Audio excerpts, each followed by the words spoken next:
So we had a conversation in the car driving down to my parents a couple months ago, and I said, I have to apologize to you. As your years growing up, I thought you were just a stubborn kid, and we would butt heads. I knew somewhere deep down, like I would force him to sit at the piano and practice this song because Welcome everyone to another wonderful podcast and a wonderful day. Another beautiful lady here with us today called Stephanie Hayes. Do you know what? I'm getting better, with these surnames, because remember when I first started these podcasts, I didn't have a clue. I was always stumbling, but I'm obviously doing something right. So we're looking forward to Stephanie. Welcome, Stephanie. How are you? I am wonderful. Like I said, it's only halfway through my day, so we still have lots of energy. Yeah, you still have lots of energy. No, you're right. I do. Zimmer frame for me. Zimmer frame for me. Stephanie, thank you for being with us. I really do appreciate the time you've given us. And I'm looking forward to the conversation, even though, as always, clueless Eli knows nothing about you, knows nothing about your story. I know, I told Stephanie this, that I, do this with people. We have the podcast and we just have a natural conversation, but I know nothing. And her eyebrows just went, what are you talking about? How can you do that? So let's start the conversation. Stephanie, just let us know what you do in your wonderful business to help people be successful, and we'll take it from there. Well, I'm not sure that I'm that interesting. I certainly hope so, but here we go, right? Yeah, without a doubt. All right. I am a business strategist. I actually own several businesses, but in the context of what we're talking about today, I work with small business owners, solo entrepreneurs, expert businesses in that sort of mid to late 6 figures, mid 7 figures. They've built a business that is, successful, and they're kind of going it on their own and they're carrying on. And they are in a position where they've been doing this for 5, 10 years, and they're kind of going, I don't know where I go from here. I don't know what I do with this business. And they're, and then I work with them on creating an exit strategy. So we don't talk about exit strategies within like the next 6 months. I mean, let's look at your business from the perspective of if you were to one day sell it or even take yourself out of the business. What does that look like? And how do we back into, the work you do with your business now to grow it to become much more valuable down the road? That's really interesting. No, I've never had that one before. So this is why I like to have these conversations. Really interesting. Now, for you to get to that stage to be able to help entrepreneurs, businesses in this way, you've got a huge amount of experience to be able to give advice on exiting their businesses. So where did that experience start? Well, Eli, it's the school of hard knocks. I like it. I was sort of born an entrepreneur. So, from the word go, I just couldn't even imagine, being the person that was sort of stuck in a job and what have you. And I worked in jobs for a little while, but really got into the startup world, the small business world, pretty much right out of university. I graduated with a degree in communication and new media, and then went right into the research park within the university and started working for a software startup. So I've been immersed in small businesses, startups, the .com industry, everything. Like the early phases of business and the building of a business was something that I was immersed in, even though I was doing kind of other work. And so I got to see all of that from a really young age. And when I went back to school and did my master's degree, it was in the management of technology, and so it was very much about entrepreneurship and it was an MBA. So you're doing business with the perspective of technology, and technology is very much an entrepreneur's space. So just kind of grew up in the technology space, in the small business space, in the .com era, where everything was startups and everything was growing a business along with doing the work. Very early on in my 20s, one of my best most favorite jobs was incubating little businesses inside of a big internet startup. And so I got the experience of building businesses from the ground up and learning how to sell and market and, find clients and all of that stuff. So it's been sort of ingrained. Developed as a consultant and worked with big corporate environment, but also, kept my own business and building my own business, and then built a consulting company and built a software company and what have you. So I've kind of like dyed in the wool entrepreneurship, and came to the place where I really wanted to kind of be out on my own, really helping as a strategist and helping businesses build themselves. So was doing that more from the perspective of business model design and strategy, and then stumbled onto this path around exits and exit strategies and selling and buying businesses about 5 years ago, and really, had this perspective that I wanted to build assets for myself, and I wanted to build something if I couldn't get back into real estate. And it just kind of evolved from there. And then the conversation that business owners is really resonating with them now is this idea that there's value in their business, that they can build a more valuable business, that they can exit, that they can sell, that they can take themselves out of their businesses. And nobody really thinks about that right now. They just continually think about, how do I make more income until I finally get tired of this and just shut it all down, right? So that breaks my heart, because everybody's got a really like value in assets inside their business already, and they can really turn it into something. Okay, so that's a huge amount of experience that you have, and that's obviously you have a natural gift in you to navigate the business world. Now, you have ADHD, and with that said, a lot of people would say, well, ADHD, how do you focus, and how do you manage ADHD? Now, you've obviously been able to do so. So what I'm going to ask you, was the ADHD something that helped you to be an entrepreneur, or was it just a pain in the ass and you just found out what tools to use to go forward? Now that I know what I know, I would say it's actually my superpower. I would say it's actually something that, has served me. What I will say is that I got diagnosed in 2021, I believe. And I was always a high performer. I did well in school. I don't present as I'm, 50 this year. And when I was a kid growing up, ADHD was about little boys who behave badly and go on Ritalin, right? Yeah. And so little girls didn't, and I certainly didn't fit the mold, and nobody would have even suspected it. But I had gotten to a point back in like sort of 2021 where I was not really able to function very well anymore, because it's like I had about 3 hours a day where I could really like get anything done. And then I would just be I'd have to sleep. I would be in this place where I had been in such constant negotiation inside my own brain that I just couldn't do anything. So I did go to get diagnosed, and the psychologist said to me, he's like, I'm not really sure how you're functioning as highly as you are, because like there's no question in my mind.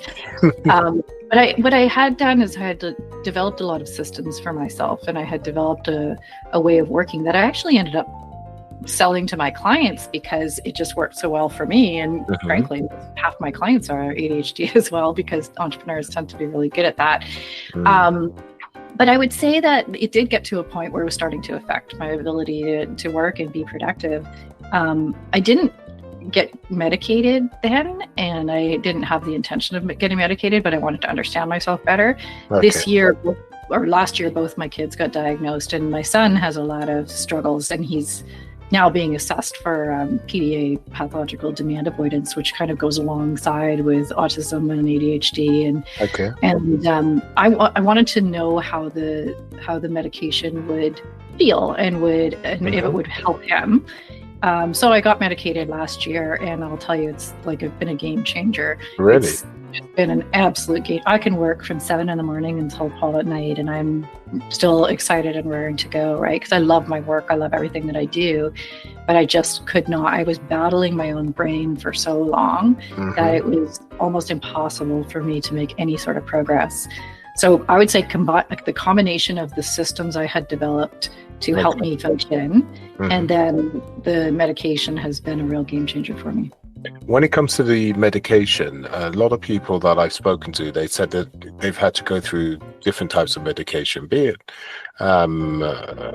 natural or other, but they've had to use a few things before they found what works for them. Were you lucky enough to find what worked for you straight away, or did you have to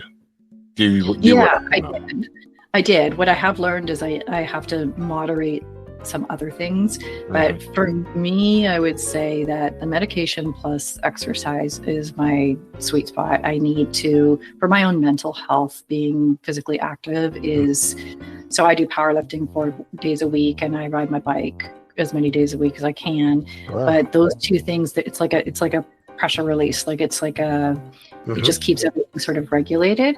So I don't take my meds every day. I usually don't take them on the weekends unless I'm doing work. But I can't function without them. And they've made me so happy and put me at peace. So I do think you do have to play. Both my kids have had to sort of play around with their prescriptions to figure out what works for them. My son is no longer on it right now.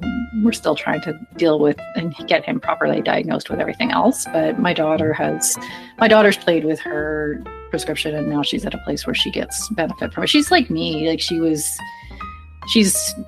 performs well at school, and she doesn't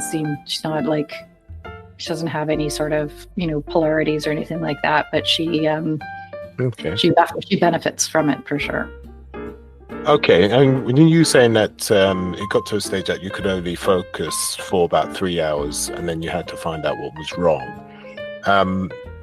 Why was that? Because for many years you was able to actually focus for quite some time. Is that correct? Or was you always the 3-hour person?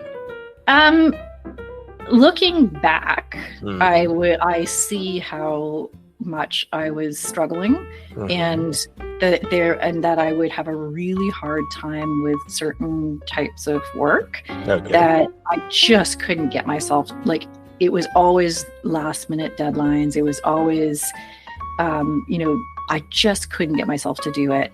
And I realized I had a real problem with initiation, with getting started on something. So I'll say the other thing that's been really helpful for me is our AI tools. So ChatGPT or whatever you use, just getting me started on my thinking. And then as soon as that's good, then I'm good to go. But it was certain types of work. And then there was other types of work that I could do for hours and be completely lost in it, coding, or if I was doing some design work or something like that. So it sort of depended on the type of work I was doing, but I do realize like that certain things were just a slog, like such a struggle. And I just had the willpower and the determination to force myself to do everything at the last minute. But, it was tough, but I also think that's combined with just aging and, life events, and, you're getting older and you have less tolerance and your body's breaking down, and that's natural processes. So I think it was sort of like this, everything was kind of coming together, and stress and all of that sort of thing. So you got to be really careful about your environment when you are neurodivergent, because it can have a huge effect on how well you function, right? No, totally. I mean, was you more tolerant towards things that when the creativity had to kick in, then you obviously could focus that much more because you were more dynamic in that way? Is it that was something that was working with your passion, or because you said certain things you could go on for hours, other things it was a real problem? So, for instance, anything creative made life easier for you, but anything more mathematical or more logical may have been difficult, or was it vice versa? No, it's not that at all. I can immerse myself in data, and I can get stuck in data for hours and hours and hours because it's so interesting. And I have the next question I want to answer, the next question I want to answer, the next question. But even like building websites or doing design work, it's always like there's always the next thing in there, and you can see progress. Yes. I'm a writer. I love writing, but I actually don't find it easy to sit down and start writing. When I do sit down to start writing, it comes very quickly and I can crank it out. But I did not find it easy to sit down and start writing, even though I really enjoyed it. So I don't think it was so much about what I really liked to do. Okay. It was the stimulation. Like there was always some next little stimulation. Like so it was the progress. If you could see blatant progress, then it was a bit like the mouse trying to catch the cheese, right? Right. And then you could, you can always step forward. So I get that. Now, with hindsight. Now you're a person that knows, okay, I've got ADHD. With hindsight, looking way back in the days when you were much younger, how did that ADHD manifest? And go back as far as you can. Now you've got hindsight, right? Yeah. It never even occurred to me that I had it until probably early, close to when I got diagnosed. It didn't even occur to me to try. Cool. But when I look back at myself as a young adult, as I was what I would call myself a stimulation junkie, right? Like I would always be doing things that were dangerous or, extreme sports or, going on road trips by myself. And if I could sleep on the side of the road in the middle of nowhere, that was exciting, right? Really? Like I would just do anything for stimulation and anything. It was just like, and that kind of wears you out after a while, right? So I noticed how much I was looking for things that were like ADHD isn't behavioral. It's a physiological deficiency in your brain, and also how your brain processes dopamine and serotonin and receptors and all that sort of thing, right?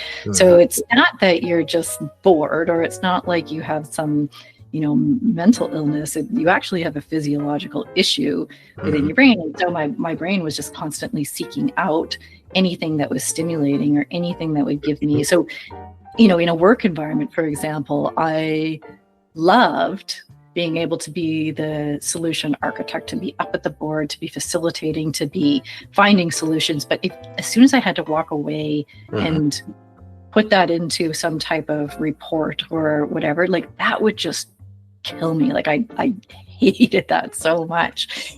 So, back in those days, we never thought about working in the ways that best suit us, right? We would just do what we were supposed to be doing. But man, it was hard.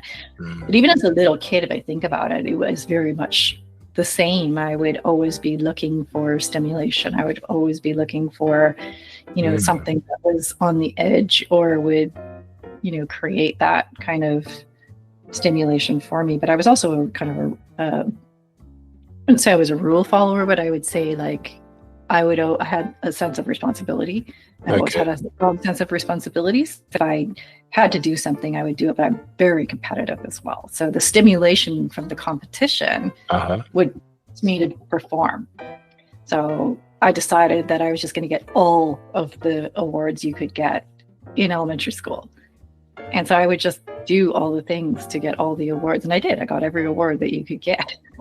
So, it was stimulating. It was exciting. Well, so it seems like your ADHD actually drove you ahead and pushed you forward. Yeah, you had I shouldn't say a great experience, because we all have ups and downs, right? There's pluses and negatives and whatever. But in general, when you overview your life when you was much younger, it seems like it was actually, and one for a better word, your superpower. It was something that actually drove you ahead quite well. Yes, but I would say that looking back now, what I've finally developed for the first time in my entire life is a focus, right? So I was, what I didn't do well for myself was constantly pinballing from one thing to the next, right? Because there's a new thing for me to learn. There's a new challenge to take on. There's a new, and I noticed like I would learn all of these sports or whatever, and then I would just drop them. I would quit because as soon as I couldn't solve the problem of learning it anymore, and I remember my last I learned how to kiteboard, and it was the hardest thing I've ever had to learn how to do. And then one day, after 4 years of taking lessons and lessons and lessons, I finally realized what I was doing wrong, and I got it. And then I could be up and riding, and it was super fun. And the school finally said to me, "Can you stop taking lessons, please? Like, you know how you're doing, you know how to do it." And then I never kiteboarded again. So it's the learning, it's the actual, as we already spoke to previously, it's the process of going from one thing to another. Trying to achieve is what really pushes you. And as soon as that achievement isn't there for you to stimulate you, it's time to walk on to the next thing. It's achievement, but it's also problem solving. Like in most of what I do, I really love solving problems. I really like being able to, like the stimulation of being able to overcome something or find a solution. And I think when you're learning, that's kind of what you're doing. You're solving problems. I couldn't get myself consistently up and riding on my board. And I like, it was so frustrating. But then when I finally figured it out, like it was just a little shift in my movements and a little shift in my timing. And then I was up, and then I'm like, okay, well, now what? Like, what's next? And I live in a location where I can go kiteboarding down the road, right? Like it's a huge sport here, and I never go.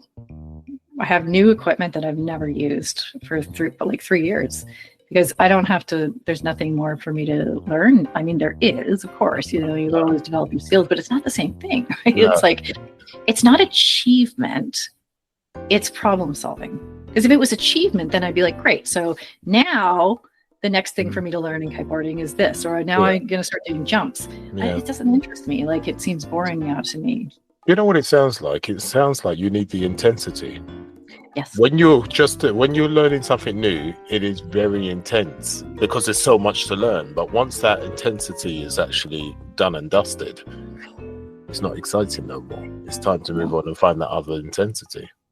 The only place that has not shown up for me, maybe a little bit, but I've been mountain biking since I was 19, and I was an official for mountain bike racing and chief of the province and all that sort of thing. So mountain biking has been a big part of my life, and I've always just enjoyed it. Like and there is a sense of achievement, certainly, but I really, really like to go out just to ride, and I love the experience of it.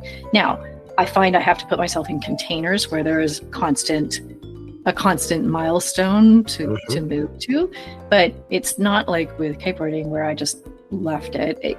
With mountain biking, I'll always go, and maybe I'll make progress that ride, or maybe I won't, right? And maybe I'll overcome a technical challenge, or maybe I won't, but it doesn't stop me from wanting to go.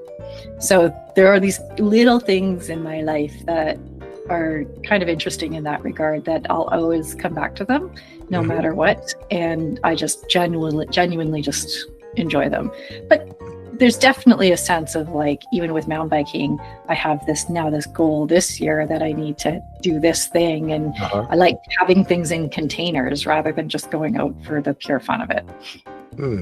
I get that. So let's talk about your household in the way that you're ADHD, your children are ADHD. How does that work out? I think they present differently. My daughter and I are very similar. She's very calm, very, but we're all three of us tend to have low tolerance for things to bother us, right? The annoying things. I'm pretty even keeled, and I stay pretty calm when it comes to like personal interactions and stuff. Like, I don't get angry, that kind of thing, but it's more like annoyances, and we have very little tolerance for that. So my daughter and I are constantly like, there's F-bombs all the time, and just but then it's not like we're angry people. It's just no, that kind of stuff. But we have a pretty calm household. She's like my best friend, and we do our things, and we both give each other a lot of space. So we're not in each other's space. Like, I can't handle people being in my space all the time like this. And when I had little kids, it was like it was intense. Yeah, and I function by having everything in its place. Now, do I have a Martha Stewart super clean. No, our house is lived in, our house is messy, but I know where everything is. And if something isn't where I expect it to be, it drives me mental. And so we both know that about each other, and we just respect that, and we know each other's patterns. And my son actually lives with his dad over there, and but he's very explosive. Okay. So he will, and that's a little bit of PDA, that's a little bit of being 14, that's a little bit of other stuff. And so when he gets frustrated, he's like that. He's hair trigger. But with all of us, even if we are a little bit of explosive energy, we also get over it really quickly, and we'll just go back to a normal conversation. So I don't know, we have a lot of fun. We're a fun family. Like even though we live in separate households, we all four of us operate as a family and function as a family, and we're at each other's houses all the time. So it's just, we have fun as a family. We're good. There's not a lot of friction in our household, and we just kind of exist. But I think we just know each other's brains really well, and we know each other in terms of what we need, and everybody knows, I can't, one of the other diagnoses I had with ADHD was misophonia. So there's if there's lots of people talking at once, it'll actually send me into like a rage spiral. Or like the TV on, I hate TV ads and commercials and things like that, like that kind of sound, or like power tools, or like buzzing sounds, or anything like that. And so they've had to kind of get used to that. Like they would be all in the kitchen talking at once, and I'd be like, "Ooh, stop!" But yeah, we're all a little unique, and we all kind of respect each other's nuances. But for the most part, we're all pretty laid back, and we get along really well. Well, it sounds like a beautiful household for sure. But you just recently found out that you was ADHD, 4 or 5 years ago. Is that correct? How many years ago now? 2021, yeah. Yeah. So your children, they obviously had ADHD. You didn't know they had ADHD because you didn't know you had it. So what were you thinking about your kids when they had certain issues at the time? And how difficult was it able to help support them? Because you but then again, was it difficult to support them because they were very similar to you? You had already put processes in place. Did you figure out how to support them, or what was the process of that? My daughter's very much like me as I was a kid, and so she was always just the super smart kind of rule follower, and she just kind of, there was never any issue with her. Like, she was an easy kid. She was an easy teenager. She's an easy teenager now. She's now learning how to drive. There was never any issue with her. My son, I would say, he was very charming, but he was very, what I thought was stubborn. And so we would butt heads a lot, and I would get really frustrated with him. And we just had a conversation recently. Like, we've had some bigger troubles with him recently, and here's the problem, is that a lot of people see something like that and they think it's behavioral. And so for a long time we would always be like, why is he behaving like this? Why is he, And when I finally learned about PDA, which goes along with autism and goes along with, in the UK, PDA is considered part of an autism diagnosis. But once I learned about it, and I have a friend who works in the school districts with autistic kids, and she said, I think you need to get him checked, because his behavior was very much along the lines of PDA. So he's up right now for a referral to get a psych ed assessment. But I mean, it's clear to me, it's so clear. And once you start to see that, you realize that this isn't behavioral. Like, he got arrested in Halloween, and you realize this isn't behavioral the way he's behaving. This is actually a function. His resistance is a function of anxiety. So he can't process the anxiety of performing, or the anxiety of whatever. And so he resists. So PDA is pathological demand avoidance. It's oppositional defiance resistance, right? So he will, no matter what you suggest to him or you tell him, if he feels like it's a demand, he will immediately say no. He doesn't know why he's saying no, but he will say no. And it's to the extent now where he punched a hole in the wall. I mean, he's 6'1", he's a big kid, right? Okay. And so he punched a hole in the wall. His hand was bleeding. He was yelling, and his dad had sent me a text. And so I called him and I said, "What's going on?" And he says, "Well, because we pulled him out of school, so he's doing online school." And he said, "My teacher sent me an email asking if I wanted to set up a meeting to if I had any questions." And I said, "That's a big reaction, punching a hole in the wall too. Like, what's that about?" And he's like, "You know as much as I do." He's like, "I don't know." Like, he can't even tell you himself. Okay. There's no logical reason why you would respond like that to something so innocuous, but he did, and it comes from the anxiety of feeling like, well, what's going to happen? Am I going to be told I'm not doing a good job? Am I going to be told like, whatever it is? So once you start to see those things, as the night he got arrested, it was kind of the turning point for me, where I saw this, like, the struggle he was in mentally.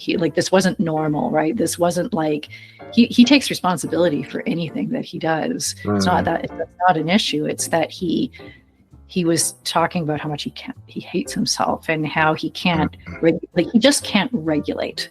Yes. He can't regulate. He needs co-regulation. And that's very much another function of PDA. So it was a real game changer for me, but I'm so sad that I didn't see this in him until he's 14, right? But what I did see, I saw the ADHD for years, because I would constantly be trying to get him support in the classroom. Of course. And the teacher would just say he was disruptive, but really he was just funny, right? Like, he was funny, and because he can't go, like, I work with him on his schoolwork now.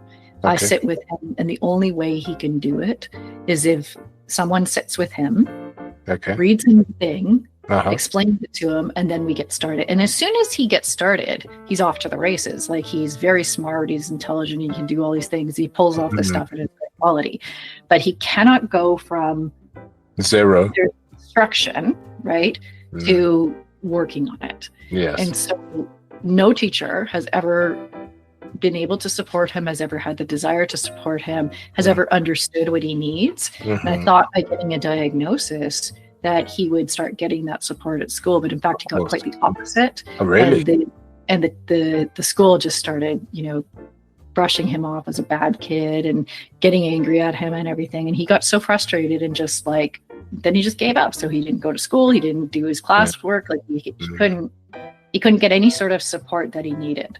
So I'm hoping we can get more of a diagnosis and really get some recognition for what he needs. But I know what he needs. Like, I'm the only person who seems to be able to work with him and get his schoolwork done. But he's very intelligent, and he looks at this stuff and he's like, why am I doing this? Like, it's so silly. Like, it doesn't mean anything, right? Yes. So he needs meaning.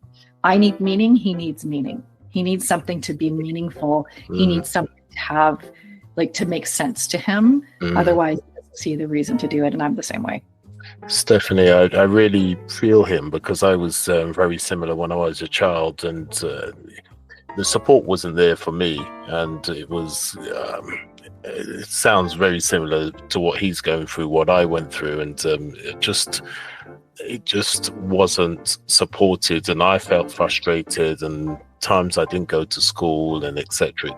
And for you it must be really, really difficult, because with your daughter you can see your habits, the way you are, so you found out how you could support your daughter. But when it came to your son, that must have been really difficult for you, because there wasn't, like I say, you didn't have something to go by, because as you grew up, you knew what you was like. Your daughter grew up, well, it's very similar. And so it took a bit more time with you to find out what you could do to support him, which wasn't your fault. It's just that you was using a different point of view, right? I had a conversation with him. It had gotten to the point where I was just feeling desperate with him a few months ago, and I didn't know what to do for him. I didn't know how to break through to him. And when I started to learn about PDA, I was like, oh, this is my answer for sure. And the more I learned about it, the more I realized like this isn't behavioral. So we had a conversation in the car driving down to my parents a couple months ago, and I said, I have to apologize to you. I said, all your years growing up, I thought you were just a stubborn kid, and we would butt heads.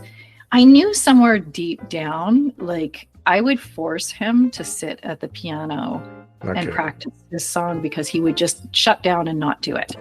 Even though I knew he could, but what I knew is that if I got him past, if I wore him down to the point where he would actually do it, he would all of a sudden realize he could, and then he would be so happy and he would be like, oh, look what I did. But if I let him quit, if I let him keep quitting, he would reinforce this story that he can't do something, that it's not possible for him to do something. And so that was hard because it was a lot, it felt like a lot of friction, and he would be crying and he would be upset and I would persevere. And like, anyway, what I said to him in the car is I said, like, I really have to apologize to you. I didn't understand you. It's really valuable to me to when I feel known and I feel like I haven't known you, and that must feel really hard for you. And I said, I think you've got something going on called PDA. And I described it to him, and he sat and he listened quietly. And I said, I think this may explain, because I don't think even you can understand why you feel the way that you do and you react the way that you do to certain things. And I said, does this make sense to you? Does this seem to feel like something? He goes, yeah, it really does. And up until that point, I had been trying to get him into a counselor because, you know, he had all these mental health issues going on and whatever. And he said, no. He wouldn't go. He's 6'1". He's a big guy. I can't force him to go and do anything.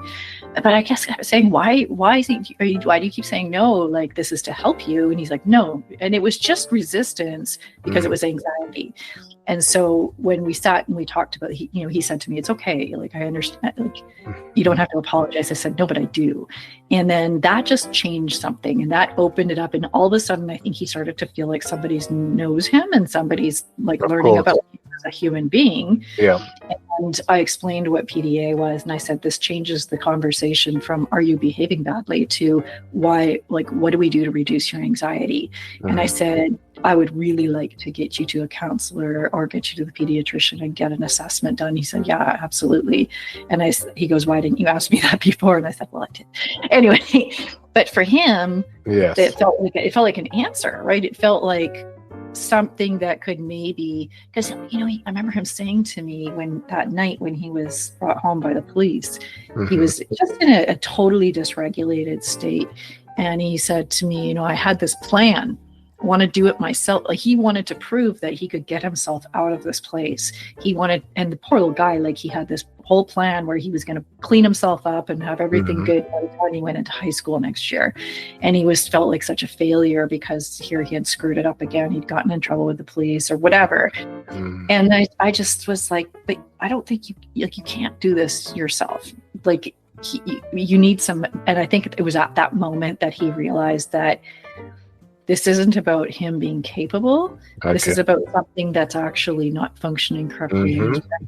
And now this could be released, right? This could be, and our conversations have become softer. That weekend, he was just lovely with my parents. He was super, like, sweet and like cognizant of how they're struggling on their own, but he was very engaging with that. Like, it was just a real turnaround. Now we still have struggles and what have you, but now that I know this, I can see what he needs. And we have this routine now where he comes over and he works with me on his school stuff. And, you know, I still can't get him to do everything that he needs to do. And he still doesn't really care about it. But it's funny because he'll sit there for an hour listening to all of the teaching, but not really listening. And he looks like he's half asleep and he couldn't care less and whatever. And I'll be frustrated because I'll be like, you're not listening to me. He's like, I am. And then I'll say, well, this is the assignment that we have to do. He's like, okay, well, let me do it right now. And I'm like, but you haven't been listening. And then he'll sit there and he'll rattle it off and he'll do like a really good assignment. And he'll have heard everything and he'll have all the references. And he needs a little bit of help, but that's just his style. Like, that's just how he is. And imagine trying to be in a normal classroom like that. Like, you have to follow these orders and you have to follow this pattern and you have to, like, function in this way, and he can't. It's not how he works. right? That's just not how he is. So, Yeah. it's been a really interesting. This is all very, very new. So who knows what we'll get, but we'll see. We'll get a referral to the pediatrician and we'll get him assessed and we'll see what comes out of that. But yeah, it was a real revelation. Yeah, it's real difficult. I mean, he can't be stuck in a box. I feel the same way. Once you feel like you're trapped, it's very stifling. Do you know what I mean? But you've actually brought him out of that because he understands that you've tried to understand him, and you gave out the olive branch, and he's taken that, and now you're in a position that you can communicate in a wonderful way. So he's still got some way to go still. He's still going to go through the doctor and everything else, but at least you feel, and you've done the best as a mother that you needed to do, and he feels protected and loved, and and he feels like there's a safe place for him to communicate with you, right? That's a huge thing about feeling known. And feeling, I mean, if you look at Maslow's hierarchy of needs, one of our greatest needs is to be known, to be in community, right? And when he was floating through this, I think he was just living in shame and just this spiral of being afraid of not doing something right or not knowing how to do something or looking stupid or whatever. And he's a very confident kid. And he, if he knows you well, he's almost arrogant, but he's in a funny way, and he's very charming.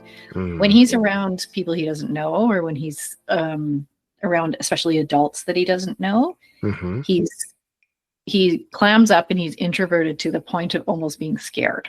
Really? Has he always been like this? Not when he was super little, but there were some friends of ours that were really good friends of ours, lived right across the street from us. They were like grandparents to him, and not quite old enough to be total grandparents, but that sort of age. And we made a habit of seeing each other all the time, even after we moved away. So they were really, really good friends of mine. And he came over. They hadn't seen him in a few years. And so for him, he was now 14, and he was now conscious of himself. And he came over to their house for dinner one night. And she's a very outgoing, dominant personality. And she didn't like that he was there completely clammed up, very silent. He was to the point where we would be standing there and he would turn to me to speak for him because he was so shy about being there. And she didn't get that, which is funny because she used to be a teacher. She didn't get that. She didn't understand it. She was just looked at him and said he was being rude. And then she would go at him and she would say, "Get off your phone. Why are you on your phone?" And he's just you could see him panicking. Plus her granddaughter was there who's roughly the same age as him. And so it made him feel a little bit more. And so it was really uncomfortable. And he would look to me to answer questions that she would ask to him. So it's not like he was being rude. He was literally fearful. He was super, super shy. So when we left, she sent me all these messages saying how she was so insulted and how he was so rude to her and she would not have that in her house. And I'm I guess we're just not coming over anymore. It was so, and I think what he saw there was that I stood up for him and I was "I'm sorry, but you can't treat my son like that. I'm trying to explain to you that this wasn't rudeness. This wasn't behavior. This was him being very, very shy." And then she just went off about it. And I said, "Okay, I guess we're not spending any more time together." So I'm sorry about that.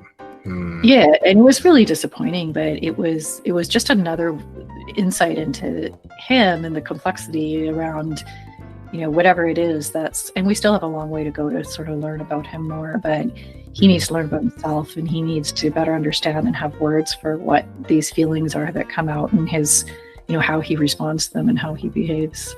It's been a long journey and the journey still carries on. So, but you being who you are, you're the best person to help him along his path. So well done, Stephanie. You're doing right now, hopefully, but I don't feel like I've been incredibly successful. Well, you have been successful because remember, he's now communicating with you. He's now settled a bit more. He's not so aggressive. He's starting to understand himself because of the conversations you've been having. And you're still taking a path. It's still a way to go. But the point is, there is changes and positive changes. It just takes time, and you already know that. But with you being so stubborn to make sure that you'll do the best you can towards your son, no matter what, he's now feels a bit more secure. Does that make sense? Yeah, I think we're making little bits of progress, and I think that we still have to learn and we still have to figure this out. But I also think it's also a really tough time in life, right? Hormones and of course figuring out who you are as a person. And he's depending a lot on cannabis right now. He got really stuck on weed, and that I think that was his way of regulating, because he's just totally dysregulated. He cannot. Christmas Eve, he was up, he couldn't sleep, and so I was up with him all night trying to regulate him, because he would be punching the walls and yelling because he was so frustrated that he couldn't get to sleep because he was excited and whatever, right?